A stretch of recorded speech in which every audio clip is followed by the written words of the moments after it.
What would you do for $1 million? Would you play a game where you could possibly be killed by Andy Samberg or Christopher Lloyd? Our next guests explore that reality in their new comedy, SelfReliance, which premiered yesterday at South by Southwest. Everyone, give a round of applause.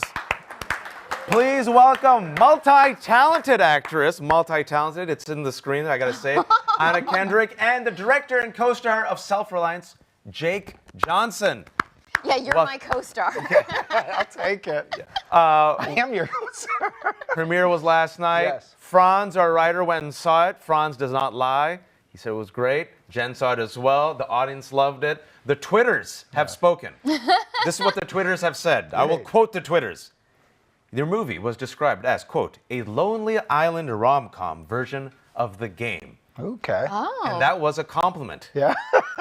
You said yesterday, Jake, that you've been trying to make this movie for, quote, an embarrassingly long time. This is a no-shame zone. Good. How long has this idea been kicking? Well, it was more the tone. So I've been trying to make a movie like this, of this kind of tone, for a long time. These are the kind of indies that I like and I want more of. I think the fun of an indie movie is it can kind of be anything. The budgets are smaller, so you're able to experiment a little bit. So, you know, a movie we did together here 10 years ago, Drinking Buddies. The classic, Drinking the gym Buddies, Drinking Buddies that America has still not discovered yet. Yes. I think a lot of people discovered it. My bad. But that was really fun with Joe Swanberg, who directed that one. He was pushing a tone, and that kind of tone, and the way we did it felt very different. Yeah. And so I loved doing that movie, and I love doing movies like that. So for this, when I say an embarrassing long time, I've been trying to do something with heart and comedy and a thriller and a big story engine all combined at the same time. And it's been hard to get it off the ground. So I'm really excited. It's off the ground. You wrote it, you directed it, you starred in it. But of course, you know, she steals the show, of course. Agreed. And he comes in and he gives you this pitch. And the pitch was, and I want to read this, what you said in 2017. You were like, hi, let's play a game where if you lose, you die. And you're like, I want to come on this. What was the pitch? Or was Jake himself just coming to you as a friend saying, that's enough? If Jake's doing it, I'm all in. Yeah, now I really am trying to remember, like, if you gave me the elevator pitch before sending the script, or if you just sent the script and were like, just read it, whatever you think. I think it was more that. It was actually, our producer, Allie Bell, said, do you think Anna Kendrick would do it? And I go, I mean, I don't, but I love Anna Kendrick. And she goes, do you want to send it to her? And I was like, honestly, I know how it is with friends where you get scripts and then it's like an awkward where you're like, I love you, I don't want to do this one. And I was like, I don't want to go through that dance. This was interesting. Yeah, so I didn't, it just went through them. It's fully height of the pandemic and I'm like, I'm so busy. And then I'm zooming a lot right now. And then Anna texted, I read your script, let's chat. Oh, that's and great. then she said, like, I don't know, let's do it. And I was like, oh, I think we actually got a movie. Let's do this movie, Kendrick. And, you know, we've talked to a lot of creators, and there's something about the pandemic that, you know, and we're emerging from it now, right? That period of time, the period of crisis, the period of loss, the period of the disruption, which made so many creatives just rethink about life. And so many of the projects that are coming out this year kind of were formed during that pandemic. And I know the pandemic really kind of shifted your thoughts about creation and what you want to do. How did that, just surviving the pandemic, make you think, it's time to do this? Yeah, I felt like this business, which I really love, was going away. And I thought we would never come back to a festival like this. I thought everything was going to be a new world that was going to be more kind of short form, more on our phone or with our own little cameras. Things were going to get done more in post. And I thought, man, what a drag. I've had a great career, but I never got to do that thing I wanted to do. Yeah. So I thought, I'm going to You did not embrace the TikTok. You're like, I still have faith. I don't embrace the TikTok. I don't either, man. I respect it, but I don't want to do it. We respect the TikTok, but we're not in it. And so I thought, if we got out of this pandemic, I at least want to try to do this thing that I really like. And, you know, I mean, it's profound because 3 years ago, we were supposed to be here for South by Southwest. Right. And we were supposed to be in this wonderful studio with this wonderful cast. And I had to call Jen, my producer, and my wife, who's a doctor, much smarter than me, I married up, called it. She said, this pandemic is coming, everything's shutting down. And I had to give the call the day before everything shut down. I said, I can't do it, I'm sorry. And then the next day, South by shut down. And when we came last year, it was like, the fact that we're here is huge, you know? Yeah, totally. The fact that you're here with the movie is huge. And the fact that you're here with the movie that you directed with your friend. Yeah. And the fact that it was embraced yesterday, like how did it just feel being with an audience yesterday and having them respond to this vision that is now out in the world? It was only my second time seeing it, and I told Jake, that the script was so funny, but it was so moving, and I think like the day before I came onto set, I texted Jake and was like, I know that you can see it and hear it. And if I show up and I'm in the wrong movie, because it's like such a tightrope of tone, I was like, if I show up and I'm in the wrong movie, just like drag me into the right tone. Like if I show up singing the wrong tune, like just tell me what to do. And then when I saw the movie, it wasn't exactly what I was expecting it to be. It was so much better than that. And then you see it with an audience, and it's so exciting to be like, oh, they get it, they see it too. You know what I mean? It's like, it feels like, I imagine, I don't know, I'm speaking for you, but like I imagine it is like living with like a song in your head and then going like, oh, everybody else can hear it too. That's right, like totally. That's amazing. No, I wanted to see it. We try to see everything, but we have 17 interviews today. But the response on the Twitters, because that's all that matters. That's who we trust. All that matters. When you sit there and make a movie, what will the Twitter say? Was this surprise that, I was expecting comedy, but this deeper levels here. There's themes that he's talking. This on the point, like with what we're talking about today. And when you get that type of validation, that they're seeing that I'm making a commentary about real world issues, and they're with me. Does that give you a sense of validation that like the audience is there with the laughs, but also with the possibly. I mean, honestly, I still think they can be both at the same time. I still think comedies are also that. So I think they're both at the same. But I will say about the pandemic, what was so great about working with Kendrick on this, apart from her being massively talented, is I think she had the same kind of thoughts I had. Like, she just directed a feature. Which we're going to talk about. We're going to give a shout out. But so while we were working together, it was really nice having her, because we've known each other as actors, and then we were able to like do a scene and go in the back room, and she'll be like, all right, what are you feeling about this? And I'm like, how's this going? How am I doing here? And I'm like, so this feels weird, right? And she's like, no, I don't think so. So it was like a really nice, we were all in these weird bubbles. We came out, and then having her as a partner for me was like, oh man, it just was really nice. And that's the first directing role for both. And you just wrapped your movie. We're going to talk about it. No, I mean, it was really crazy, because I really only found out that I was going to direct this movie like as we were making, like a week before we started filming SelfReliance. And I was going into it like as soon as we wrapped SelfReliance, and I feel like Jake has been like, just total through chance, coincidence, whatever, has been like the canary in the coal mine, where he's always like 3 months ahead of me, and so I'm going like, but the canary that survives. Tell me everything. Barely. Yeah. But it's really nice. It's like, she's like, so I'm going through while this. I'm on set, I'm literally looking around going like, okay, how's this gonna be for me? And then when I wrapped the movie, I was like, so how's post been? What am I walking into? Totally. Like, he's like constantly But it's really like, amazing, right? in the step ahead of me. It's really 10 years ago, you came as actors at South by. You're coming 10 years later, and the journey together where it's so intertwined, right? Yeah, We're like, so hey, cool. this is my first movie. I'm filming my next movie. What are you doing? What am I doing? And now you guys are helping each other. It's like, it's a true collaboration. Well, I also know Well, it also didn't help that you were like, when I came onto set, you were like, I'll tell you one thing, if I had to do it over again, I would not have starred in my directorial debut. And I was like, thanks, Jake. That's not a lot I can do about that now. Spoiler alert, Anna is starring in her movie. And it's just the coincidence, right? The movie that you're in, that you're also directed, that's coming out, Dating Game. And I'm like, what is it with games and violence? Because that movie We're connected. Because that's a true story, the Dating Game. True, yeah. And That was without the giving first too much thing. away. That's right. And then yours is a game, but with a violent edge to it. That's right. Oh, yeah. Well, You guys think about- the pandemic was a wild game, and the stakes were really high. And it was also the weirdest time, and it felt like a game. So I think we maybe got hit by the same bug. By the same bug, and unconsciously work together and totally. collaborate, which is it's really wonderful to see, because oftentimes when you do enough of these interviews, you get some stars and talent. They sit on the couch and you're like, yeah, they don't get along. Right. It's very clear. This is going to be a painful interview, and they act. But with you all, it's just seeing that relationship grow into something where now you're standing on your own 2 feet as a director and helping each other out. I think it's very comforting and wonderful to see. It was really neat, and it was really nice when I knew Anna was there, because I didn't have to think that much about that storyline. So the Maddie character, she becomes like this, it becomes a love story in the middle between the two.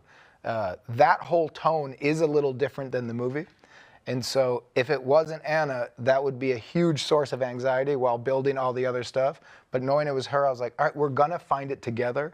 And so having somebody you've worked with, who you respect, who you know, who's like a pro, gives you a sense, especially when you're directing your first thing and everything's on top of you. And who has your back? And who has my back? It would be like, all right, this is anxiety. I don't know about this. You're fine. Da-da-da-da.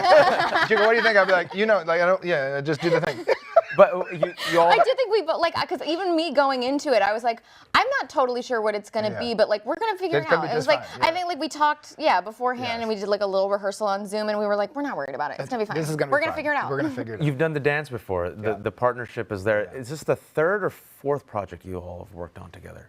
I don't know. It feels like we've sort of been orbiting each other so much that like it's more the thing that, and we talked about this when we were going into this, that like I had a thing, like we both separately had things for several years where like we'd get a script and it would be like pretty good, but we weren't totally sure. And I'd kind of have this thought of like, oh, if Jake did it, then like that would be interesting. Like when projects are kind of like, they're not fully greenlit yet and you're kind of going like, well, what would make me want to do it? Yeah, totally. And like, we'd had a lot of those without communicating it to each other because like, oh no, that project wasn't meant to be. And so then when he came to me with like his own script, it was like, well, this is way better. Let's do this. This is a much better idea. And I just have to say that this killer game show idea you developed pre-Squid Game. Yeah. So Jake was on top of it, all right? He was there first. So you're like, when you saw Squid Game, you're like, they were there first. No, I actually thought when I saw it, I was like, because I loved it. No, I loved it too. I was like, man, this is great. And I was like, this is what I was like, I think it's all, inspired by the same idea. We are pushing too far in reality TV. Yeah. Based off what they were doing in Japan, when I first started watching certain shows, I'm like, this is so funny. They're putting a comedian inside an apartment with no clothes, and all he can eat is what he wins off like radio game shows, and he's starving and suffering. And I am reacting that way. And it's fun and it's wild, and you're like, these shows are getting insane. And then Squid Games took it to a level of like, all right, now what happens if we throw like really killing and gore? And I'm like, that's interesting. I'm like, but that's not the story I want to tell. I don't want it to be that violent. I don't want it to be that brutal. I like the way they did it, but I was like, oh yeah, there's a premise that's now floating around. So I don't think my movie gets made if Squid Game doesn't happen. But I did pitch to Netflix in like 2016 this movie as a TV idea. So for me, when that came out, I was like, ooh, I got a fighting chance. Thank you, Squid Game. Thank you. Squid Game with laughs. Yeah, and Anna Kendrick. That was the pitch. Exactly. And they're like, we're on. Kendrick. Yeah, That's Squid Game with Anna Kendrick, eh? Yeah. They're like, we'll give you money. Exactly. But you have to do everything. I mean, you get it, man. Yeah, that's how Hollywood works, man. That's how Hollywood works, for better or worse. In this case, better. Has it inspired you to do this again? I don't know. It inspired me to really, and we talk about it with her movie too, but to try your hardest. Yeah. So I will say on this one, I definitely tried my hardest. I definitely love it. There wasn't a part that I quit on. I don't know if I want to do that again, or if I just want to be like the third lead in somebody else's thing, where they try their hardest and I go like, I am here to support. So I don't know. It was, it's a really unique, great experience, but it's like getting married. It's not like dating. So I'm like, I just got out of the marriage. I don't know if I'm ready to talk about another one. Anna and both of you, every time I hear a director say that, they're like, oh, you have to be crazy to direct a movie. Yeah. And then a year later, they're like, I'm crazy. That's what everyone says. Everyone says you get addicted to it. That's it. The itch comes back. They'll say like, you Takes will. a year. That's what they all say. They go like, you don't know what you're talking about. We know you'll get addicted. I'm like, I don't know. How about you? Do you feel the itch, right? Or just like, I want to get this done? Well, no. I mean, I'm loving every step of it so far. And I don't know if it'll be like the color that will break me or something. I don't know. But I'm really, really loving it. And but we were kind of talking about how it does feel like you're so hyper-focused on one thing that the idea of like, so what kind of thing would you be looking for to do after this is like, what? No, my job is making this movie. Yeah. It's like I couldn't possibly think about the idea of like in 3 years or something doing it again. It's totally. Like, yeah, it's very weird. I'll see you in 2 years at South by with your next movie. You all are both very multi-talented, doing multiple projects. I have to ask this question. When you see a cup, does it trigger you now, Anna? Like when you see cups, is it just, does your eye start twitching? No, well, I mean, okay, so this is what I'm talking about, is that literally, what was I saying out there about being hyper-focused, is I was looking at Jake's hair, and I was looking at, like, everybody's hair that is, like, see, your hair is too short on the sides, so I couldn't throw you, it's like, I'm thinking about, like, if I needed just a little pickup to, like, grab, like just a reaction from somebody, I'm just thinking about, like, who has 1970s hair? Is this nice? It's no, this is you can't. 83. You can't be in the movie. You can't be in the movie. I need long hair on the side. So like I This is don't. Return like of the Jedi, only for thing better I or see worse. right now is like men's hair, like the side of their hair, and I'm like, is it long enough that I could like ask them to like, hey, can you just do like a quick reaction for me? I'm just missing this one. So piece. not Self-Reliance, not Dating Game, the movie that you directed, not Pitch Perfect, hair. Hair is on Anna Kendrick's mind. And with you, Jake, you've given me hope because as a middle-aged man, you are voicing Peter Parker in the upcoming Spider-Man movies. And when I see you voicing that character, that version of the character with the dad bod, I'm like, there's still hope for us. We could be heroes. We could be. Not all heroes wear capes. Not all heroes have six-pack abs. That role in particular, I mean, even though it's an animated version, but it's a big role. Did you ever feel like young Jake sitting there at home reading comic books? I'll grow up one day and be the voice of Peter Parker. No, I didn't, but I will say the writing of that is so good. I'm not a comic book guy, so my brother liked Spider-Man, so I knew of the characters, but I don't really know the Marvel world. I don't really know that too well, but when Phil Lord sent me the original version of it, it honestly read like the best, like, you know, indie film. And I was like, man, this is just so good. And then it became what I saw what they were doing with animation. So even the scripts I'm getting for this new the new one, it's just really great writing and it's really rich. And I'm like, man, those guys are so talented. And you're excited about it, so it's good. You give it a stamp of approval. I think it's going to be excellent. I'm taking my kid. So. Yeah, they're gonna love. You guys are I'm gonna taking love it. my kid. You know, we were talking to Anthony Mackie. Speaking of Marvel, Captain America, Anthony Mackie yesterday, and he said, you know, he does a lot of theater. He loves independent movies. He's here with a great movie. And he says, listen, I do one for them, two for me. Yeah. And for those who don't know the lingo at home, the one for them is I'll do one for the studio, I'll do one for the brand, I'll do one for the longevity, I'll do one for the payments, right? I'll do one for the Instagram and the TikToks for the kids at home. But that will give me the equity to do the two projects that I really want to do. That's cool. And I see both of your careers. You have a foot in the mainstream, Pitch Perfect, big hits, you got the show, and then you can now do this. And you guys have done that back and forth, the crisscrossing. Is the independent scene still thriving despite it all? Like, do you still feel like there's a pulse there? And for the young filmmakers who come to South by Southwest, that we can still do it? Genuinely? Genuinely. Yes, I think it's probably more so now than ever. I think if you don't care about the name of the place that distributes it, if it's called coffeecup.com. Coffeecup.com. But you're like, if you're going after this old idea of how movies need to come out, and it should be in theater, like, look, if you have an indie movie and you're competing next to Captain USA, they're going to do better at the box office. But if you're making an indie film for people who want to see indie films, and how it comes that you go, of course it's thriving. There's so many ways people can see it. If you make a movie, people will find it.